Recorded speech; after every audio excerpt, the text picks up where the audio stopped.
I would like to welcome Nazgol Ansarinia to this event, which is taking place in conjunction with an exhibition of contemporary Iranian art at the Asia Society Museum in New York.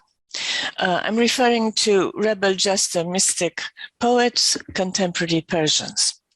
As the curator of this show, I selected 27 works by 23 artists from the Mohammed Afkhami Collection, and my focus was on the contemporary art of the past 25 years.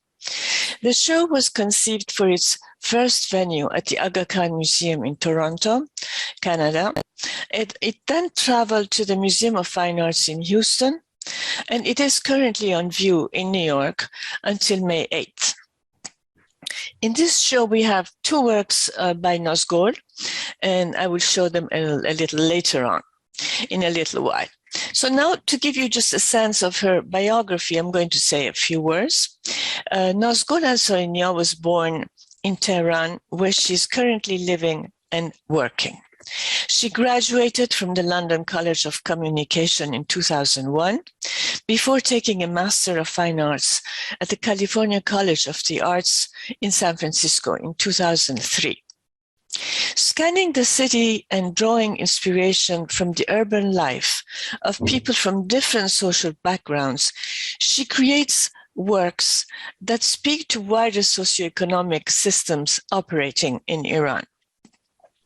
Her vignettes are culled from outdoor activities such as motorcyclists braving security issues and giving ride to several family members, or from indoor activities such as parties featuring young people dancing or bureaucrats sipping tea at work in their offices. Ansarinia utilizes a range of media, including sculpture, installation, drawing, and video. She has been featured in several group exhibitions around the world. Among them, I will only mention a few biennials and triennials, those in Brisbane, Australia, Sharjah in the Emirates, and Venice in Italy. Before the current exhibition at Asia Society, I was lucky to have worked with her on Sapphire Voyage, an exhibition I organized in Vancouver in 2013. She has had solo exhibitions in Tehran, London, Paris, Dubai, and Milan, among others. Among them, I would like to cite a major exhibition at the Pejman Foundation, whose architect Ahmad Reza Shviker is the founder of the New York-based firm ASA North. He transformed this former brewery into what is also known as the Argo Factory. You'll see some images later on.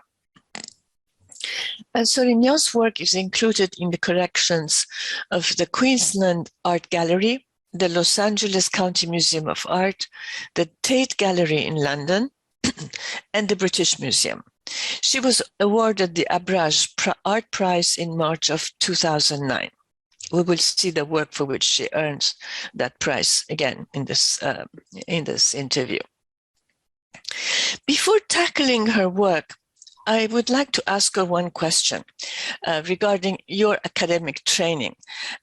What did you focus on at the London College of Communication? Nazgol. First of all, hello everybody, and thank you for the invitation to have this conversation. My area of focus, I was studying graphic and media design, but at the time we also had to focus on a certain aspect, and my area of focus was in information design. For the last 2 years of the 3-year program, the BA that we were doing, my focus was mainly on using or sort of not necessarily simplifying information, but making information more available and understandable and accessible through graphic design. Okay. All right. Yeah. So in this conversation, I think I told you about this before. I think it's better if we focus on a few themes because it's not going to be possible to cover your entire Earth. So let us start with carpets. Carpet patterns and carpets. Two examples of which, one example of which is in the show that you are seeing on the left. At first glance, these patterns recall the kind of floral or vegetal arabesques that abound in traditional Persian carpets like the one you see on the right. But at closer scrutiny, you see an entire population of figures seen outdoors or on TV, in offices, etc. Mostly you bring outdoor into this domestic space, which is the natural habitat of carpets. Maybe you can help us identify each vignette and then explain to us how you make these digital drawings and if you create them as unique pieces or they come in additions. So I'm going to show you one detail, for instance, in the borders. This is one detail. Can you identify what these figures are doing? Yeah, so if we start from the left, there's this guy who's like spinning like a little chain or a tasbih, you know, I don't know what it's called, these beads that you prayer beads, yeah. Yeah, we use it for relaxation. So when when you cross, like when you're in the bazaar, or you could see some store owners or just people who are young guys who are hanging out, and this is just a way to kill time. You know, they're just like standing there, like spinning this little chain or tasbih. So it's just it's that, and you can see, as you see, he's like it's like a little animation that this chain is going around. Yeah, I see. In the middle, you have like a little boy who's reaching out for like a bread, this traditional Iranian bread, sangak. And then on the right, you have Iranian, not wrestlers, but traditional, what do you call it? This traditional sport, Zurkhane, I don't know. Zurkhane, yeah, right. Okay. So let me, do you want me to give like a little background about how these images are accumulated and the background about the story of the project patterns coming into being? So I started with the project patterns quite, I think in the second year that I returned to Iran, so around 2006. I have to say, after living abroad for about 7 years, I would come to Iran for summers, for visits. But then when I decided to move, and after a year or two, I was really, I can say I was overwhelmed with all the things that I was exposed to. It was the first time that I was experiencing Tehran as an adult. So I was moving around freely. I was no longer a schoolgirl. So I was moving around the city, trying to explore as much as possible. And I was overwhelmed with all that was going on around me, with the images, with the interactions, with what was going on in architecturally wise, what was going on in the walls. So I would just make notes. Either I would do like a little sketch, or I would make a note about something that had happened to me or something that I had seen. So after a while, I had an accumulation of, or I would take photos or even like little short videos of things. on the street. And after a while, I had an accumulation of many things that were not in any way related to each other. The only thing that connected to them to each other was that they were seen by me, or I had experienced them, or they were my interactions. And I was looking for a way of bringing all of these together and creating some kind of coherence or some kind of connection among them. And that's when my attention came to the Persian carpet and as an image, because it's made out of so many small fragments, yet everything is connected to each other, as you said, through the sort of floral patterns or geometric shapes. Everything is connected to each other. So I thought, if I start to insert these images or use the carpet, the structure of the carpet, as a way of connecting all of these incidents, images, all of the things that I was exposed to, maybe I can create some kind of make sense out of them. So this is how the project started. I originally didn't start with these large carpets. I would only bring one or two subjects together, then create a repetition, and then add these floral patterns to them to create like a sort of small image that resembled a pattern of a Persian carpet. Later on, as I started to feel comfortable and learn how to mix these things together, then I moved to the large works that you show one example of. Yeah. Okay. So maybe we can proceed with you identifying what we're looking at. I've taken some images, some details of your pattern. Yeah, for instance, here, what are we looking at? These are based on the photographs I took from a TV screen. So these are news reporters or people who are presenting something on Iranian television. And you have both male and female. Yes. Yeah. Yes. And here? And here it's again like the guy with the chain. It's the one office worker who's drinking tea, and you see the actions of like him picking up the cup and putting it back. Yeah. Like an animation. Yes. That's interesting. I had not noticed that. Yeah. Okay. And here you have the satellite dishes. Yes. And then how about? These are from the Muharram processions, from these sort of the bands that walk with the daster and they play the drums.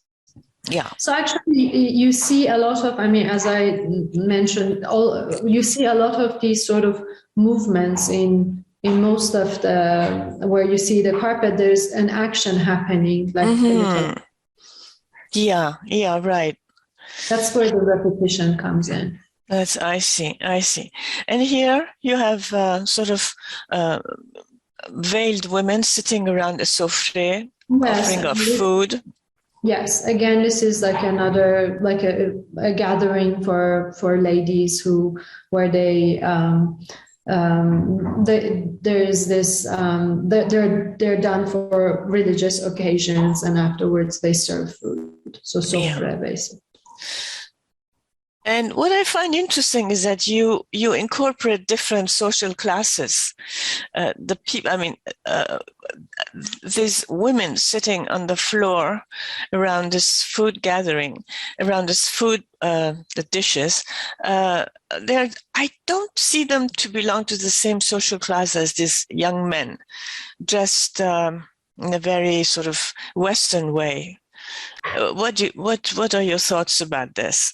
This one is, it's sort of about like bribery. Each one is putting something in the pocket of the other one, and they're unknown. So there's about these sort of connections and relationships.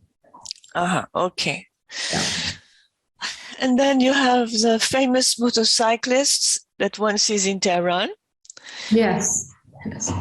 Yeah, with this one, you see that this guy is riding alone, then he has his wife, and then the children join him. So this is how they, it gets bigger and bigger, the people who is carrying. Who's carrying, yeah. And then these are women and men standing in line, right?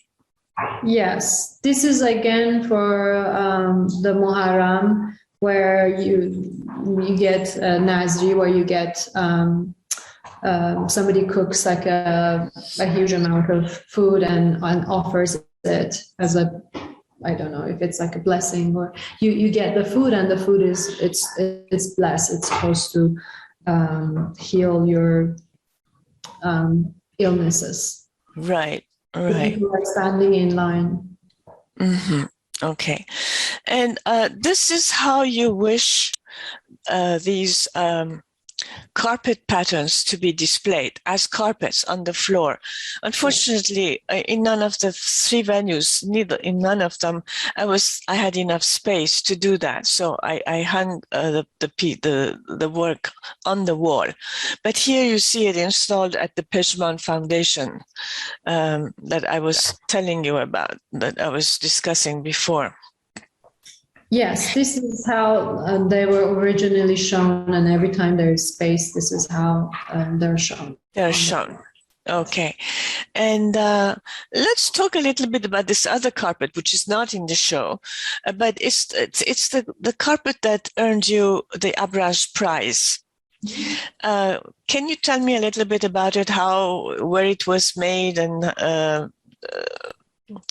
the subject matter?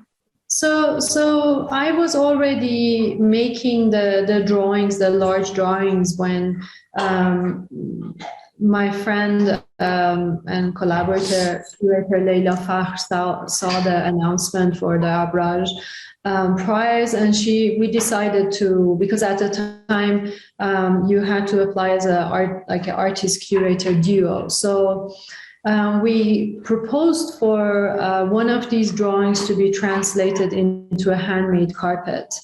And yeah, so basically, I mean, when I made the proposals with the drawings I had, and when I got the prize was set in a way that it would help you to produce the work, and this is a very costly thing to do, a timely and costly thing to do to make a handmade carpet. So at the time, I have to say, I really didn't know how to translate these drawings into, like patterns that could be read by carpet weavers. So it was quite like a big challenge and a process to first translate those drawings into carpet maps, and then also find a workshop that was willing to work on this. I learned that you have to have very, very skilled workers, weavers to be able to translate any maps, because most of the time each region has its own style of carpet making, and the weavers are only used and they only know how to do that. But Tabriz is one of the places that does a lot of figurative carpets. Like you can give them a photograph and they translate it into a carpet. So they have very, very skilled workers. So for that reason, I decided to have the carpet made in Tabriz and started to work with a workshop. We had a very short time for a carpet this large. We had about 9 months. And this is an 8-meter carpet. So we had 4 people working on 2 shifts. At the beginning, everybody was very skeptical about the whole project. They were making fun of the drawings and all, but then after a while, they really got into it, and they had their own interpretations of what these mean. And so yeah, for me it was an amazing experience. Okay. Where is this carpet right now? This is now part of the Jamil Art Foundation. Jamil Art Foundation. Yeah, okay. And I'm showing you here two details. The party goers in the corner, and then you have again a gathering of women around food. Yes, in the center, yeah. The motorcyclists, you find them in the borders. And then here, can you tell me what this is about? This is a street fight, you know, where when there's, you know, like a little car accident, and everybody on the street gets involved and takes sides. So as this arabesque sort of turns, you have more and more. I mean, it starts with two, and then you have more people gathering. It just when it goes to the middle. Yeah. Okay.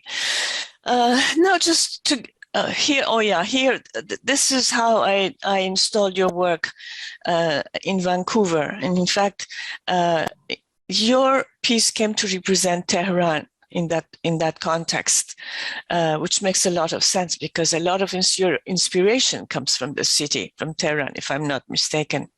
Yes, absolutely. And now, just sort of to broaden the context and bring in artists from other regions who've worked with carpets, I'm just showing three works by three different artists. Mona Hatoum, here you see her prayer mat, which is made of brass pins and a compass. And so, being a Palestinian, always in exile in all her life. The terrain here is very inhospitable. You cannot really step on it. And also the compass gives you this idea of orientation or disorientation. And then you have Shirana Shahbazi, an Iranian, who is more interested in the migration of iconography, of subject matter. Because this woman, in fact, she could very well be sort of a woman for an Western advertisement. But then she has translated that. She has translated into Persian carpets. And then you have Mike Kelly here. Oops, sorry. Mike Kelly, who's of Irish origin, he based this carpet on a carpet he saw at the Metropolitan Museum of Art. But then he inserts his own narrative here. For instance, his Irish background comes across with this trefoil shamrock down here. And then he also replaced the original red color of the carpet with green, which is again a reference to his Irish background. Now let's maybe move on to this other work you had at the Peshman Foundation, this carpet here that you have juxtaposed to a Louis XV elaborate chair. Can you tell me a little bit more about this work, this Mending? I think it's called Mending series. Sure. This is as you said, it's a series. Apart from the chair, that I've made the same kind of gesture with the other chairs as well, a few other styles as well.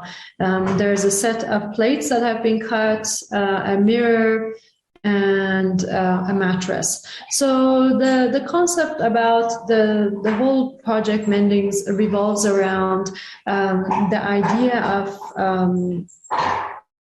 sort of going back to a supposedly normal state after a trauma or a dramatic experience. So this is a very, very, very personal project for me. I went through a sort of, let's say, like a near-death experience, and after a couple of months where everything was back to normal, but this was the experience I had sort of made everything different. Everything felt different. So I wanted to find a reflection of how I felt in the everyday objects. So I thought that everything, what I did was I took about 1/3 of every object away, and then I put them back together and I mended them. But the way I've done it is that everything is still functional. You can still sit in the chair, you can still have the carpet on the floor, still use the mirror, but each of them creates an interruption, and they are reminded, they're a reminder of the trauma. So the carpet in this case has a scar in the middle and it's raised. So if you have it on the floor, it makes you trip over it all the time. Or the mirror always breaks your image. So this is, I tried to sort of use objects that you could find in any Iranian household. For example, the sort of the fake Louis XVI chair is a very common household. The mending reminds me of sutures, something that has been impaired, something, as you said, that was whole at one point and then damaged. So you do get that sense. But, now for me, the juxtaposition of the Louis XV's chair, this sort of you see it better here. Louis XV chair and this carpet, they somehow, after all, we all bring our own visual baggage with us. They also remind me of works that were done by Gabriel Orozco, who also did the same practice. He removed the center of the Citroën, which is also called La Déesse, meaning déesse also standing for goddess. So it's sort of an inspiration that is incomplete. There's something dysfunctional about it, and basically that's my sort of take on these, in a sense, disturbing pieces. They're just quite disturbing, all of them. Yes. As I said, it's about not like a physical injury, but an injury, about a trauma. So the memory of that trauma is reflected in them. Yeah, right. Oh, okay. So now let's move to the next theme of the carpets, architecture. And maybe you'd like to give us a little bit of explanation on the first series on fabrication, on this series. Yes.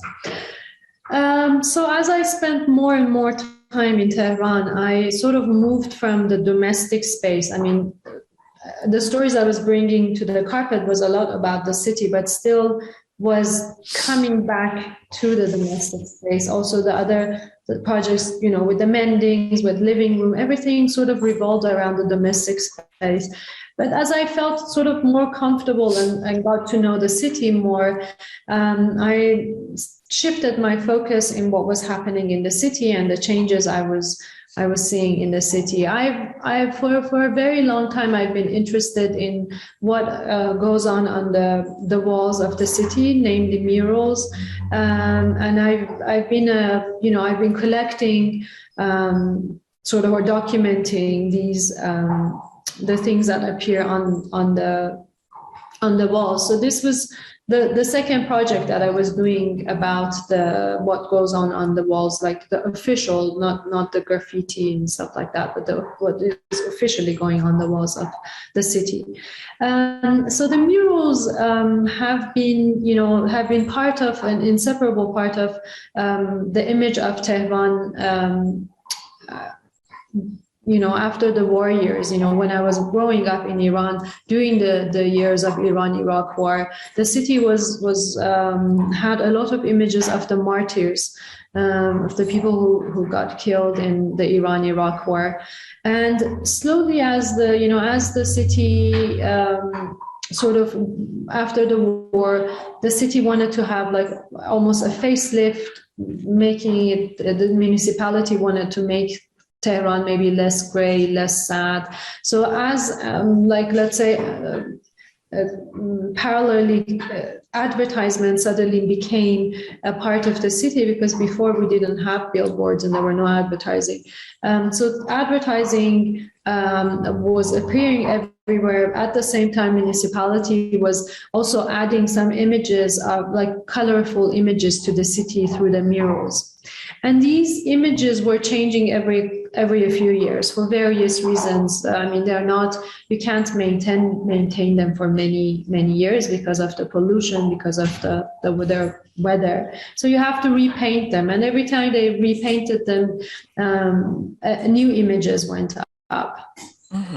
Mm-hmm. I noticed that around the time that I started to work on the project Fabrications, there was a lot of images of traditional Iranian architecture that was being painted on the already existing architecture. And they had this sort of surreal or, let's say, escapist kind of visuals. They were these sort of tomboy kind of images where they were mixing elements of the already existing architecture with what was being painted. So I don't know if the image on the right, there's a part of the facade of the building that has continued to the painting. So in a way, there was already this mixing of the two architectures happening. And I thought to myself, well, what happens if I take this one step further? And if the artist or the municipality is trying to create an illusion of this three-dimensional space, like let's say, for example, what we see here, this mosque, what happens if I make it three-dimensional and make it into, give it some kind of reality, taking it to the third dimension. So this project is a collaboration with a friend of mine who's an architect, Rouzbeh Elias Azar. And what we did was we selected 5 of these images, 5 of these murals, and we sort of discussed the ways of how this two-dimensional painting can be translated to three-dimensional, because once you start to think about that, there are a lot of questions of how, there are many ways of putting these two buildings together. Yeah, but you don't use any color in your fabrications. Mm-hmm. So they're much more abstract, even though they're more physical as architectural pieces, and yet they're very abstract because they are sort of devoid of color.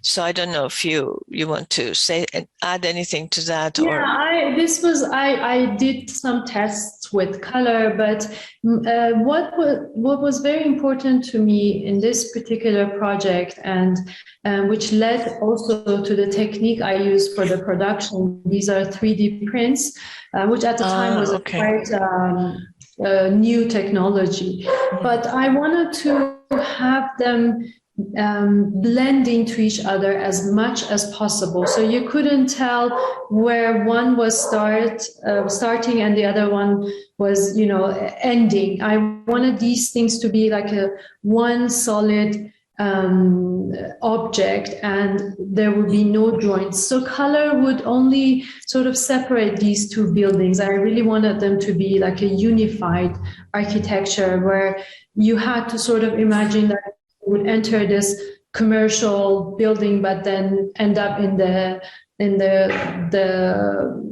mosque, so that they would really be joined. This is the reason I decided not to have any color.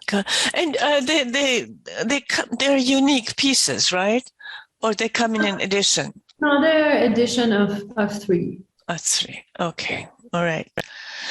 Here I'm showing an installation shot from one of your gallery shows in Dubai. Dubai, right? Yes. This is in Dubai. And I was wondering if you could tell us a little bit more about this membrane which seems to record the memory of what it used to be. Yes.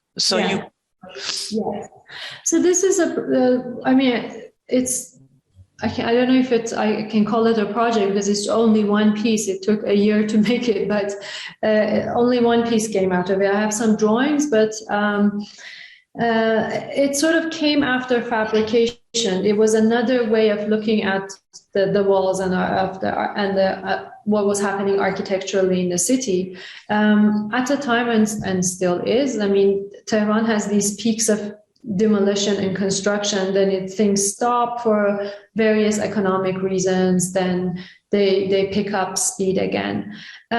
So at the time, again, when I was working on Membrane, I could see a lot of demolition happening in the city.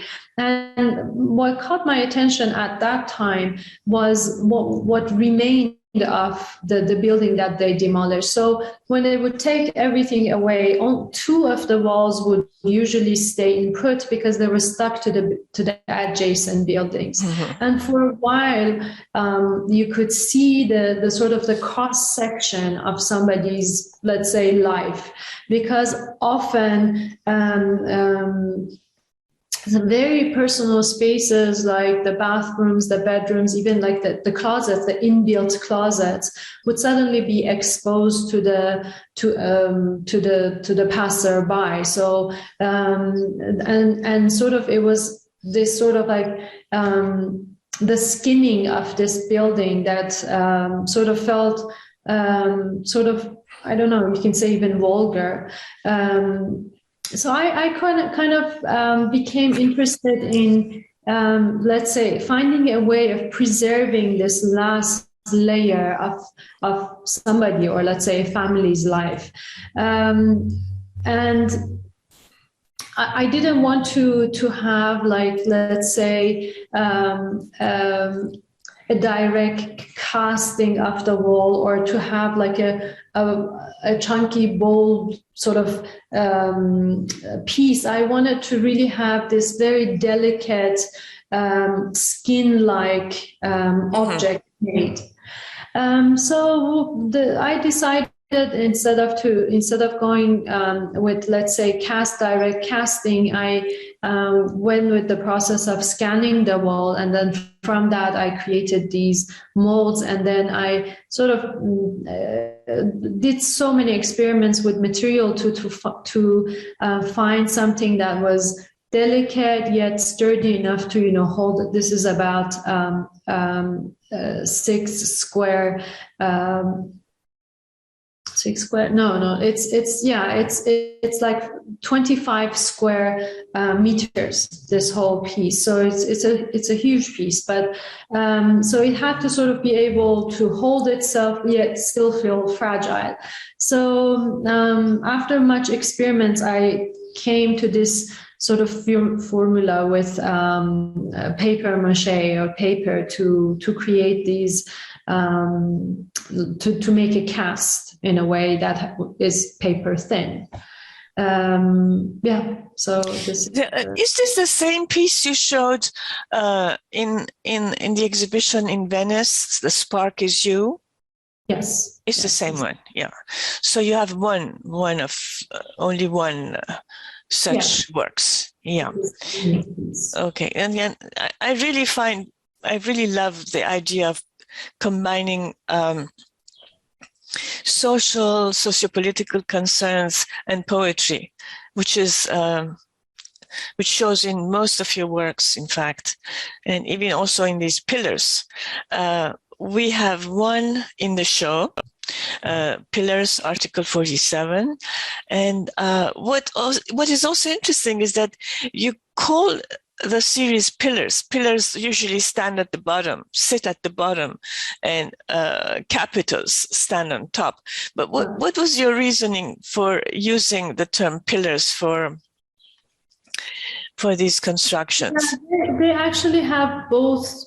They're both pillars and capitals, but I was because the inspiration for this whole project comes from, let's say, the pillars you can see in architecture, in the newly built architecture that is become very popular in Tehran. So after, actually, again, pillars came after membrane. So much of what was being demolished was being replaced by this architecture that they call Roman classic in Tehran. And it's become very, very popular.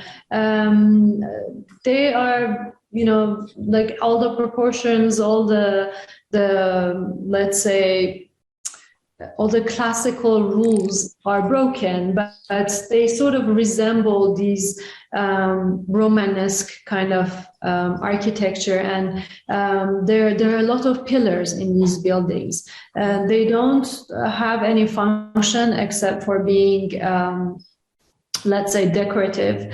So I became interested in this sort of, let's say, ostentatious architecture that was being built, a lot of stone, a lot of sort of decoration, very different from what, let's say, the traditional or the values of traditional Iranian architecture, which is all about modesty, and it's all about everything happening in the inside, and nothing looks grandiose on the outside. So I sort of became interested in this sort of this style and why it was becoming so popular. And this was also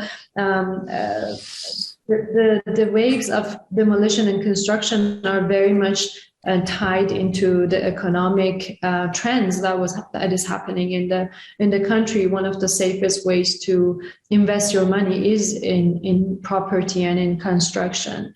So I sort of became interested in the relationship between economy and architecture, and also visually, I was interested in how all of these rules of classical, let's say, Roman architecture was being broken, but they just had this look that was called Roman classic.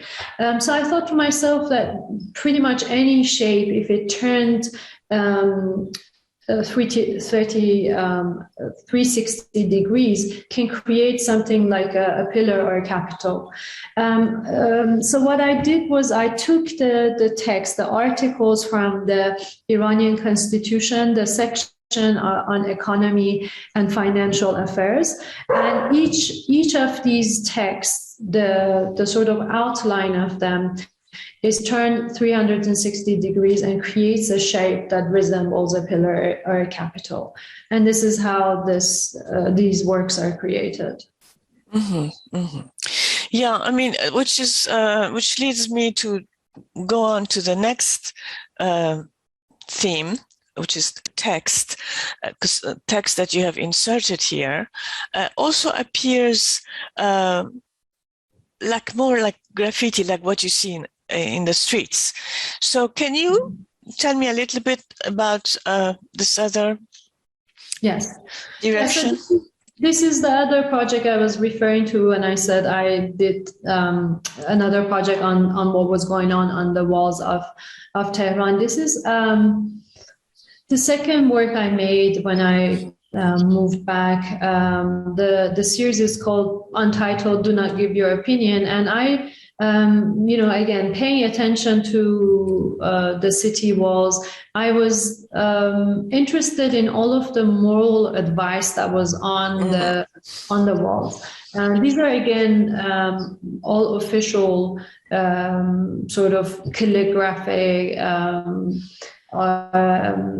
They're either done by the municipality or in the schools, they're done by the school. So it's all about giving advice to the citizens on how to be more polite, how to be, more patient, how to be better people.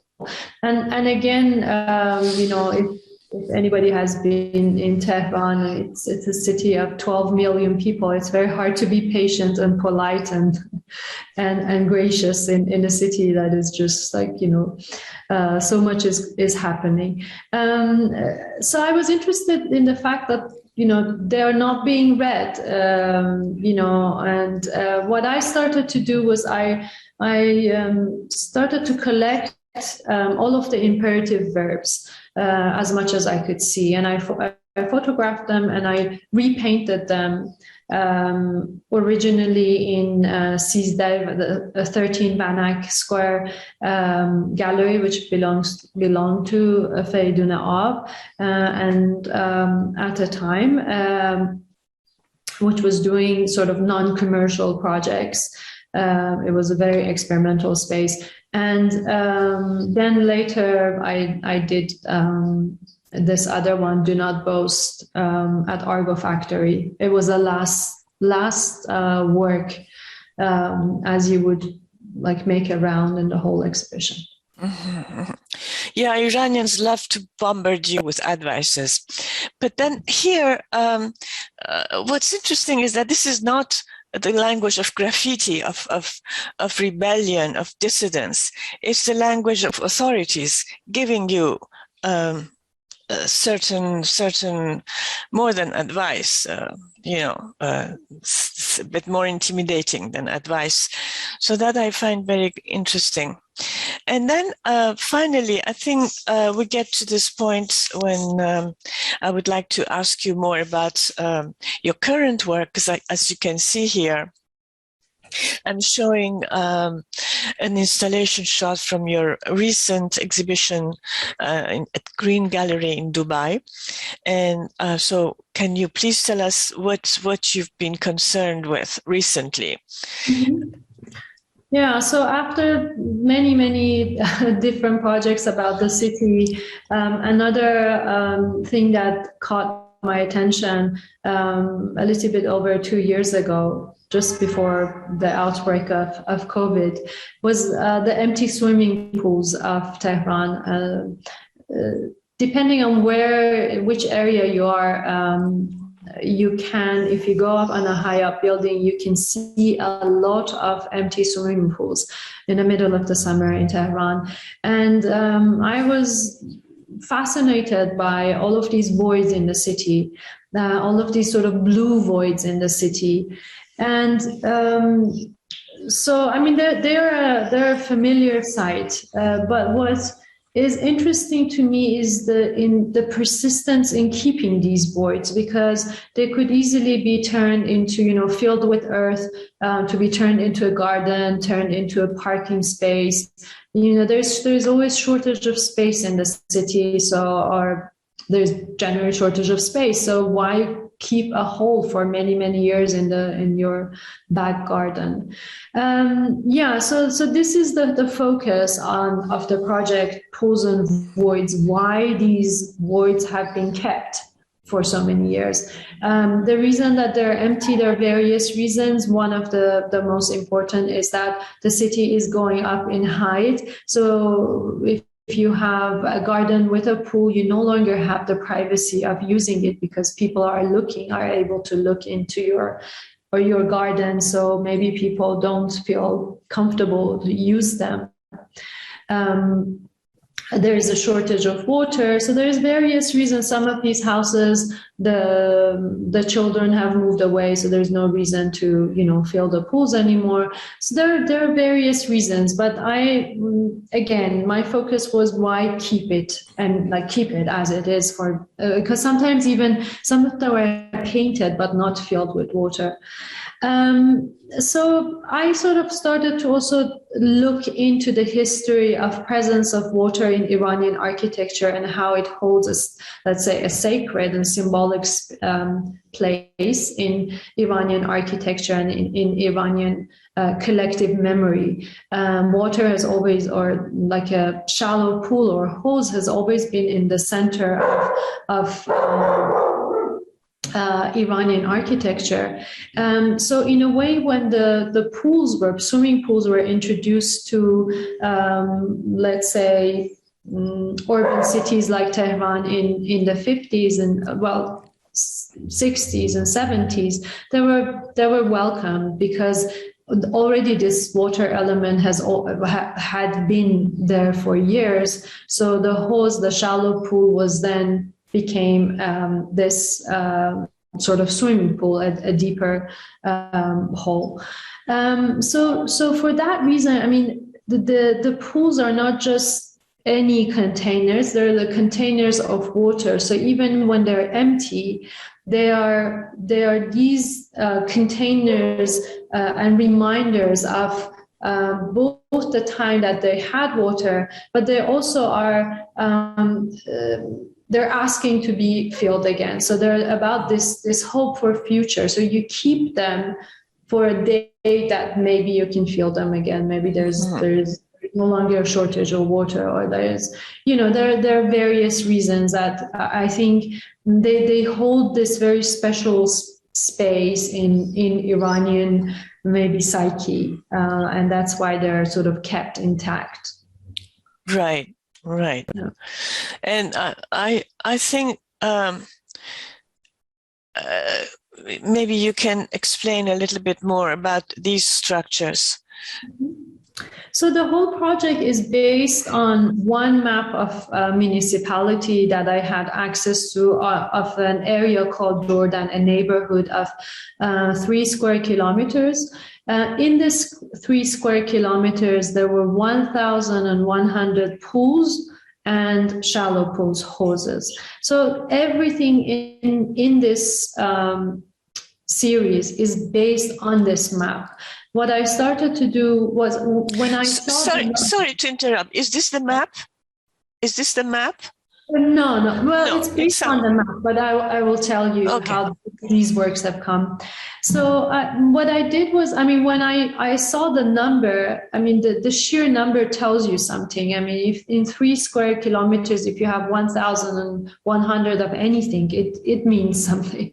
So for me, it was about this collective desire to have water, the presence of water in your domestic space. So what I did was, to speak about this collective desire, I started to connect these pools together. So first, in these smaller sculptures, which are called connected pools, they're also a little bit inspired sort of architecturally on the Iranian, like the hammam, and how each room has its own pool that you go from one to the other.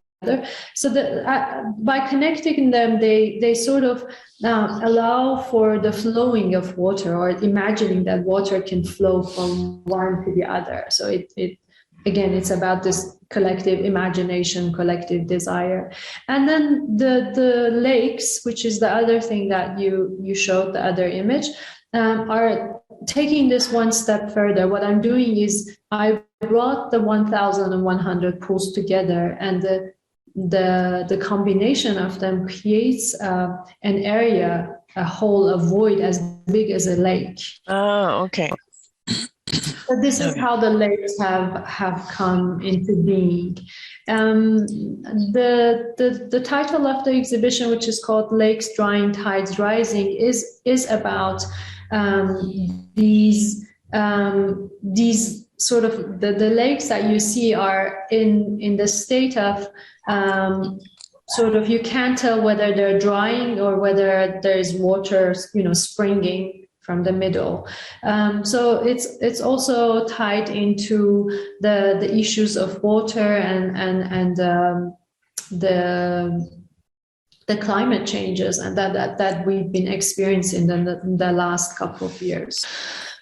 Well, Nazgol, on that note, I think we're going to end this really enlightening conversation with you.